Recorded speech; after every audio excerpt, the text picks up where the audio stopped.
Sir ఇక ఇటు రేవంత్ రెడ్డి గారి పైన నిన్న మోదీ గారు కొన్ని కీలక వ్యాఖ్యలు చేశారు. అంటే ఇక్కడ హైడ్రా ప్రవేశపెట్టి అన్నీ కూల్చేస్తూ వస్తున్నారు గదా! దానిపైన ఆయన స్పందించారు. హైడ్రా అనేది కేవలం రుణమాఫీని తప్పించడానికి దాన్ని డైవర్షన్ పాలిటిక్స్ చేస్తున్నారు తెలంగాణలో. అదే జరుగుతుంది. ఈ హైడ్రా కూడా అంతే. అంతకు మించి పెద్ద ఏమీ లేదని జెప్పేసి ఆయన కూడా కామెంట్ చేశారు. సో, హైడ్రా విషయంలో ఇప్పుడు మోదీ గారు కూడా స్పందించారంటే దీన్ని పైన సీరియస్‌గా ఏమన్నా తీసుకునే ఛాన్సెస్ ఉన్నాయా సార్? ఎందుకంటే ఫైట్ జరుగుతుంది గదా! మా ఇల్లు కూల్చొద్దు అని జెప్పేసి ఆ విధంగా. ఆ! ప్రభుత్వం చర్య తీసుకునేదానికి ఇక్కడ ఏం లేదులెండి. కేంద్ర ప్రభుత్వం తీసుకునేదానికి. హ్మ్. ఒకవేళ రాజకీయ పరంగా ఆయన మాట్లాడుండొచ్చు. ఎందుకంటే ఆయన ప్రధానమంత్రి అయినా గాని పార్టీ నాయకుల్లో పెద్ద గదా! అవును. అందువల్ల ఇక్కడ గూడా బీజేపీ, ఈ కాంగ్రెసు హ్మ్. మధ్యలో బీఆర్ఎస్ ఉంది. ఇప్పుడు అది మొన్న పార్లమెంట్ ఎలక్షన్‌లో అయితే ఎన్నిక జరిగినప్పుడైతే ప్రస్ఫుటంగా కనపడింది. అటు కాంగ్రెసు, హ్మ్. ఇటు బీజేపీ 2 వర్గాలుగా అయిపోయింది. బీఆర్ఎస్ కుదించకపోయింది. ఓకే. ఎమ్మెల్యే ఎలక్షన్‌లన్నా ఒక రకం జరిగినాయి గానీ, ఎంపీ ఎలక్షన్‌లొచ్చేసరికి పార్టీకి ఒక్క సీటు గూడా రాలేదు. అవును. ఇబ్బందుల పాలైంది బీఆర్ఎస్. అందుకని కాస్తంత పార్టీకి బలం చేకూర్చాలి గాబట్టి, వాళ్ళకెట్ట గవర్నమెంట్ కాంగ్రెసోళ్ళదుంది.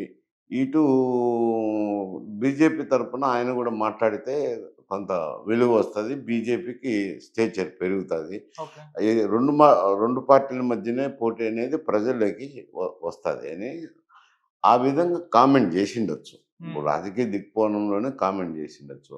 ఆ హైడ్రా మీద. ఎందుకంటే ఇప్పుడు ప్రతి ఒక్కరు హైడ్రా సమస్య మీదనే చర్చించుకుంటున్నారు. దృష్టంతా హైడ్రా మీదనే కేంద్రీకరించబడింది. అవును. అందువల్ల హైడ్రాను గురించి ప్రధానమంత్రి గూడా మాట్లాడిండొచ్చు, కామెంట్ చేసిండొచ్చు. హ్మ్.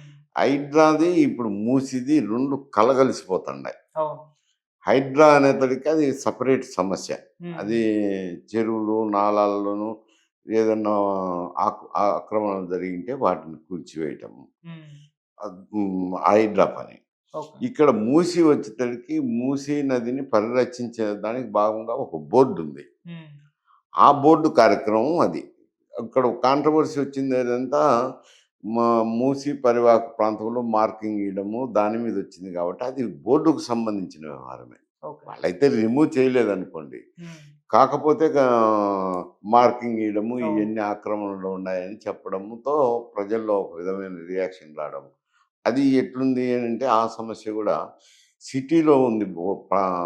ఓల్డ్ సిటీలో అవును. ఉండే ప్రాంతంలోనే అది ఈ ఇబ్బందుండేది. హ్మ్. మళ్ళీ ఇటు రంగారెడ్డి జిల్లాలోను, నల్గొండ జిల్లాలోను గూడా మూసి పారుతది గాబట్టి, ఆ వాసనొస్తాండాయి. కంపు లేకుండా పోతది.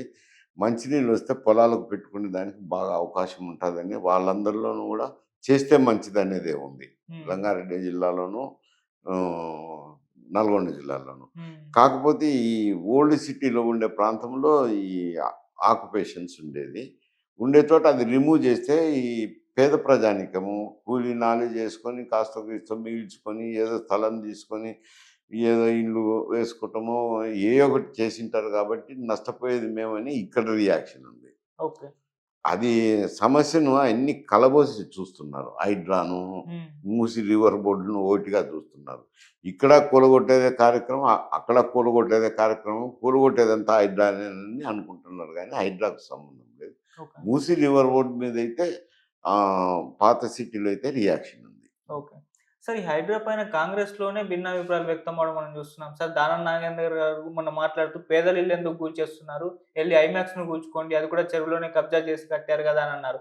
మన మధు యాష్కి గారు కూడా మాట్లాడుతూ ఎళ్లారు అక్కడికి. మూసీ పరివారక ప్రాంతాల వాళ్ళందరిని ఎళ్లి మీకు నేనండగా ఉంటాను.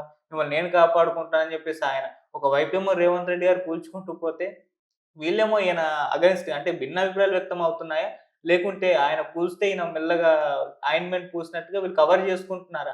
అన్న అనుమానాలతో వ్యక్తం అవుతున్నాయి సార్. మీరేం చెప్తారు? అంటే మధ్యయాస్కి అనంటే పిసిసి అధ్యక్షుడు. అవును. అక్కడ బాధితుల దగ్గరికి వెళ్ళినప్పుడు తప్పకుండా 2 మంచి మాటలు మాట్లాడాల్సిందే. మాట్లాడింది ఛాయాచితంగా అది మూసీకి సంబంధించిన వ్యవహారం. మూసీ రివర్ బోర్డ్‌కి సంబంధించిన వ్యవహారం. హ్మ్. మిక్స్ అవుతున్నాయి. హైడ్రాను, మూసీ రివర్ బోర్డ్ అథారిటీది మిక్స్ అవుతున్నాయది. ఓకే. మిక్స్ అయినప్పుడు ఇటువంటి సమస్యలన్నీ వస్తున్నాయి. హ్మ్. కానీ ఇది వేరు, అది వేరు. ఓకే. పరిగణలోకి తీసుకుంటే అప్పుడు సమస్య క్లియర్గా అర్థమవుతుంది. ఓకే. ఒకవేళ మూసీ నది పరివాహక ప్రాంతంలో పేద ప్రజానీకం ఉన్నారు కాబట్టి వాళ్ళ రక్షించే బాధ్యత మేము తీసుకుంటామన్నారు. రేవంత్ రెడ్డి కూడా అదే స్టేట్మెంట్ ఇచ్చారు కదా, ఎవరిని నష్టపోనిను, హ్మ్.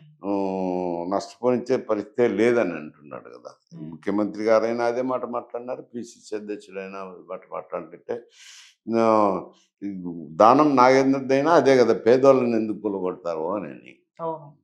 కాకపోతే ఇది డిఫరెంట్ వర్షన్స్ వస్తున్నాయి. ఓకే. సో, అంటే సార్ వీళ్ళు డిస్కస్ చేసుకోరు ఆ విధంగా. అంటే దానం నాగేంద్ర గారు చేసిన కామెంట్స్ పైన వీళ్ళు డిస్కస్ చేసుకోకుండా వాళ్ళ వాళ్ళ అభిప్రాయాన్ని వ్యక్తం చేస్తున్నారా? లేకుంటే మాట్లాడుకొని ఈళ్ళు టాక్టిక్స్‌గా వ్యవహరిస్తున్నారు. ప్రజల దగ్గర ఒక వైపు నుంచి ఇలా మెల్లగా చేద్దాం, ఇంకో వైపు నుంచి కూల్చేసుకుంటూ వద్దామన్న ఒక వ్యూహాత్మకంగా వెళ్తున్నట్టుగా కనిపిస్తుంది. వ్యూహాత్మకం ఏం కాదు. హ్మ్. బాధితుల దగ్గరికి వెళ్ళినప్పుడు పరామర్శించి అవును. వాళ్ళకు కన్సోల్ చేయాలి కాబట్టి అక్కడ మాట్లాడే విధానం వేరుంటది. ఒక మాట 2 మాటలు పోయి మాట్లాడేటప్పుడు ఎక్కువే మాట్లాడొచ్చులే. దాంట్లో నుంచి మనము భూతద్దంలో ఏసి చూడాల్సిన అవసరం ఉండదు. ఓకే. సార్ మరోవైపు కేటీఆర్ గారు ఒక పిలుపిచ్చారు. హైడ్రా ఎవరినైనా ఇల్లు కూల్చేస్తుంటే అందరూ వచ్చేసి దానికి అడ్డంగా నిలిచేసుకోండి. అందరం ఇళ్ళని కాపాడేసుకుందాం అని జెప్పేసి ఒక పిలుపునిచ్చారు. ఎక్కడ కూల్చివేతలు జరిగినా కూడా అందరూ అక్కడ గ్యాదర్ అయిపోయి వాళ్ళ వాళ్ళ ఇళ్ళని కాపాడుకోవాలి. వాటికి అడ్డుగా నిల్చోవాలని జెప్పేసి ఒక పిలుపునైతే ఇచ్చారు సార్. మీరేం జెప్తారు దానికి? అది సరే, ఇది రాజకీయంగా దా ప్రభుత్వం ఇటువంటి కార్యక్రమాలు చేసినప్పుడు కొద్ది హ్మ్. ప్రజలకు నష్టం జరుగుతది. అవును. నష్టం జరిగితే వాళ్ళ తరపున మాట్లాడాలా అని ముందుకొస్తుంటారు ప్రతిపక్షాలు. ఇప్పుడు హ్మ్. ఎక్కడ గూడా జరిగేది అదేలెండి. హ్మ్. దాంతో ఏమైతదంటే కనీసం కొంత ఓట్ బ్యాంక్‌ని సంపాదించుకోవచ్చు. హ్మ్. మాట్లాడేదానికి ఉంటది. ప్రభుత్వాన్ని విమర్శించేదానికి ఉంటదని మాట్లాడుతున్న మాటలే. రియాలిటీగా చూస్తే కొన్ని నేను పత్రికల్లో చూసినప్పుడు హ్మ్. ఈ పారిశుద్ధ్యానికి సంబంధించి మూసీ నది కాలుష్య నివారణ కోసము అప్పుడు గూడా బీఆర్ఎస్ గవర్నమెంట్ ఉన్నప్పుడు గూడా, ప్రభుత్వంలో ఉన్నప్పుడు వాళ్ళు ఒక ముసాయిదాను తయారు జేయడము, జీవో గూడా ఇష్యూ జేసినారు ఈ కూల్చేదానికి. హ్మ్. ఆహ్, మురుగునీటిని శుభ్రం చేయాలనని. మళ్ళా వివిధ కారణాలతో వాళ్ళు నిలుపుదల చేసినారు గానీ, బయట మో అంకురార్పణ అయితే చేశారు గదా, వాళ్ళు అవును. గూడా. చేసి ఇప్పుడు మాట్లాడడం అంటే కొంచెం రాజకీయ కాంచితో మాట్లాడిన మాటలే గానీ, ఓకే. సిటీని, జనాన్ని దృష్టిలో పెట్టుకొని మాట్లాడిన మాటలు కాదు. ఓకే. సార్ ఇక్కడ ఒకటి మూసీ సుందరీకరణ ఇప్పుడు అవసరమా అన్న చర్చ కూడా మొదలవుతుంది సార్. అంటే విదేశాల్లో ఉన్న ఆయా సిటీలలో ఆయా చెరువు ఉంటాయి గదా! వాటిలా మార్చాలి అని జెప్పేసి ఒక ప్రయత్నం అయితే చేస్తున్నారు. సో, ఇటువంటి ప్రయత్నాలు ఫలితం గావు. అక్కడ అమరావతిని కూడా సింగపూర్‌లా మారుస్తా అని చంద్రబాబు నాయుడు గతంలో జెప్పారు. అక్కడ ఎటువంటి పరిస్థితి నెలకొందో మనం జూసాం. రైతులు తిరుగుబాటు చేశారు వాళ్ళు వీళ్ళంతా కూడా. సో, ఇప్పుడు ఇక్కడ కూడా సేమ్ పరిస్థితి. అంటే విదేశాలను జూసి ఆ విధంగా తయారు చేద్దామన్న ఒక ప్లాన్ ఏదైతే ఉందో అది వర్కౌట్ అవుతుందంటారా సార్? విదేశాలు కాదిక్కడ. హ్మ్. ముందు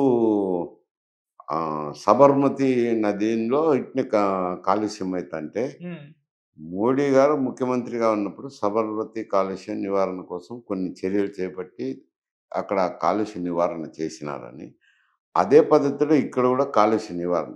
హ్మ్. కాలుష్య నివారణ చేయటం తప్పని ఎవరం అనలేం. ఓకే. అది మంచి కార్యక్రమమే. హ్మ్. కాకపోతే ప్రజలు నష్టపోకుండా ఉండేది గూడా చూడాల్సిందే. ఎందుకంటే వాళ్ళు పేద ప్రజానీకము. హ్మ్. మూసి ఒడ్డున ఉండే వాళ్ళంతా పేద ప్రజానీకమే ఉంటారు. హ్మ్. కూలీ నాలి చేసుకొని బతికే వాళ్ళుంటారు. అటువంటోళ్ళకు నష్టం జరగకుండా చూడాలనేది ఎవరైనా విమర్శించేది. మూసిని ఆహ్, సుందరీకరణ గాదు, కాలుష్యం లేకుండా చెయ్యాలి గదా. ఓకే. ఇంత పెద్ద పట్టణము, మహానగరం అయితంది. ఆ మధ్యలో ప్రవహింత వాసనొస్తుంటే, హ్మ్. అది ఎవరికైనా చూసే వాళ్ళకి అసహ్యంగా ఉంటది. ఓకే. చేసిన దాన్ని తప్పులు పట్టాల్సిన అవసరం లేదు. కాకపోతే వాళ్ళకి నష్టం జరగకుండా చూడండి అని చెప్పాలి. ఓకే. సార్ ఇక ఈ హైడ్రా ఎఫెక్టు వచ్చే సంవత్సరం జీహెచ్ఎంసీ ఎలక్షన్స్ రాబోతున్నాయి గదా! వీటిపైన ప్రభావం చూపిస్తుంది. అక్కడ తెలిసిపోతుంది. హైడ్రా పైన కాంగ్రెస్ పార్టీ పైన అంటే నెగెటివ్ ఉందా? పాజిటివ్ ఉందా? అన్నది ఒక క్లారిటీ వచ్చేస్తుందని అంటున్నారు సార్. మరి హైడ్రా ప్రభావం జీహెచ్ఎంసీ ఎలక్షన్స్ పైన ఉంటుందంటారా? మొత్తం అంతా ఎందుకుంటుంది?